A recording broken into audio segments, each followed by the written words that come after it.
मित्रों, मैं राहुल गांधी को इसलिए प्यार करता हूं क्योंकि वो सिर्फ प्रधानमंत्री बनने के लिए नहीं लड़ रहे हैं। वो इस देश के प्रजातंत्र को, इस देश के संविधान को और इस देश में नफरत की जगह प्यार और मोहब्बत को बढ़ावा देने के लिए दिन रात लड़ रहे हैं। संसद के अंदर हो या बाहर, वो बिना थके बिना रुके इस लड़ाई में जुटे हुए हैं। आज मैं आप सबसे आह्वान करता हूं, इस देश की संस्कृति को, इस देश के संविधान को, इस देश की लोकतंत्र को बचाने के लिए सब लोग एकजुट हो जाओ। जाति प्रकृति ने नहीं बनाई, चालाक इंसानों ने बनाई है। अगर जाति प्रकृति ने बनाई होती तो पूरी दुनिया में जातियां होती, लेकिन जातिवाद सिर्फ कुछ देशों में, खासकर भारत और उसके आसपास ही फला फूला है। जब कोई इंसान गंभीर रूप से बीमार होता है और डॉक्टर कहते हैं बड़ा ऑपरेशन होगा, 20 यूनिट ब्लड का इंतजाम करो, तो क्या वो कहता है कि मुझे हिंदू का ब्लड चाहिए, मुसलमान का चाहिए, सिख का, ब्राह्मण का या खत्री का?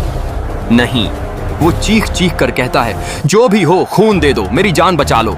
ये उस वक्त उसकी जाति खत्म हो जाती है, उसका धर्म खत्म हो जाता है, क्योंकि इंसान को सिर्फ इंसान का खून चढ़ सकता है। ये बात चालाक लोगों ने छुपाई, लोगों को बांटा, नफरत फैलाई ताकि वो आसानी से राज कर सके। लेकिन अब उठने का समय आ गया है। छोटे छोटे लालच छोड़ो, देश की संवैधानिक संस्थाओं को बचाओ। आज देश के ब्यूरोक्रेट, जज, सुप्रीम कोर्ट, हाई कोर्ट कहीं ना कहीं सत्ता के सामने झुकते नजर आ रहे हैं, डरते नजर आ रहे हैं, समझौता करते नजर आ रहे हैं। ये लोकतंत्र के लिए सबसे बड़ा खतरा है। ये जिम्मेदारी सिर्फ राहुल गांधी जी की नहीं, प्रियंका गांधी की नहीं, ये जिम्मेदारी आपकी और मेरी, हम सबकी है। मैं उम्मीद करता हूं कि देश के लोग इतने मूर्ख नहीं हैं कि देश को गुलामी की ओर जाने देंगे, देश को बर्बादी की ओर धकेलने देंगे। राजनीति से ऊपर उठकर सब लोग एकजुट होंगे। जो पार्टी देश के संविधान को, देश के लोकतंत्र को, देश की एकता को खतरे में डाल चुकी है, उसी पार्टी से हम इस देश को मुक्त कराएंगे, आजाद कराएंगे।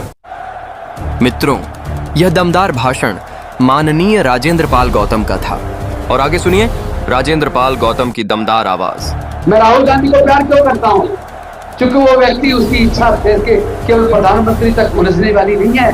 वो इस देश के प्रजातंत्र को, इस देश के संविधान को, इस देश में नफरत की बजाय मोहब्बत को बढ़ावा देने के लिए रात दिन, संसद के अंदर भी, संसद के बाहर भी, वो व्यक्ति रात दिन लगा हुआ है। मैं आप सबसे आह्वान करता हूँ, इस देश की संस्कृति को, इस देश के संविधान को, इस देश की डेमोक्रेसी को बचाने के लिए सब लोग एकजुट हो जाओ। जाति कुदरत ने नहीं बनाई, चालाक इंसानों ने बनाई। अगर जाति कुदरत ने बनाई होती तो पूरे दुनिया में जातियां होती। जातियां केवल कुछ ही देशों में, उसी से भारत और भारत के आसपास है। जब कोई आदमी गंभीर रूप से बीमार होता है और उसको डॉक्टर कहते बड़ा ऑपरेशन होगा, 20 यूनिट ब्लड का इंतजाम करो, तो जिसको जान बचानी है, जिसका ऑपरेशन होना है, जिसको खून की जरूरत है, तब वो कभी नहीं कहता कि मुझे हिंदू का ब्लड चाहिए या मुसलमान का चाहिए या सिख का चाहिए या ब्राह्मण का चाहिए या ठाकुर का चाहिए। तो कहता जो भी मुझे खून दे दे, मेरी जान बचा ले, मेरे लिए वही भगवान है। तब उसकी जाति खत्म हो जाती है, उसका धर्म खत्म हो जाता है, क्योंकि इंसान को केवल इंसान का खून चढ़ सकता है, जानवर का नहीं। इसका मतलब कुदरत ने सबको इंसान बनाया, चालाक इंसानों ने जातियां बनाई, चालाक इंसानों ने लोगों को बांट दिया, नफरत बढ़ा दी ताकि वो राज कर सके। अब इससे सबको ऊपर उठना होगा। छोटे छोटे लालच को छोड़ दो, देश की संवैधानिक संस्थाओं को बचाना होगा।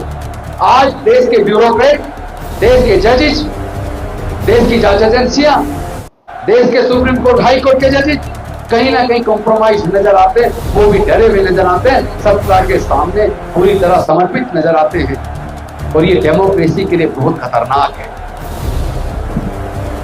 इसको बचाने की जिम्मेदारी केवल राहुल गांधी जी की नहीं है, हरीश रावत जी की नहीं है। इसको बचाने की जिम्मेदारी आपकी और हमारी सबकी है। और मैं उम्मीद करता हूं, देश के लोग इतने मंदबुद्धि नहीं हो सकते कि देश को गुलाम होने दे, देश को बर्बाद होने दे। देश को बचाने के लिए राजनीति से ऊपर उठकर सब लोग एकजुट होंगे, और जो पार्टी देश के संविधान को, देश के लोकतंत्र को खतरे में डाल चुकी है, उस पार्टी से देश को मुक्त कराएंगे, आजाद कराएंगे, ऐसी मुझे उम्मीद है।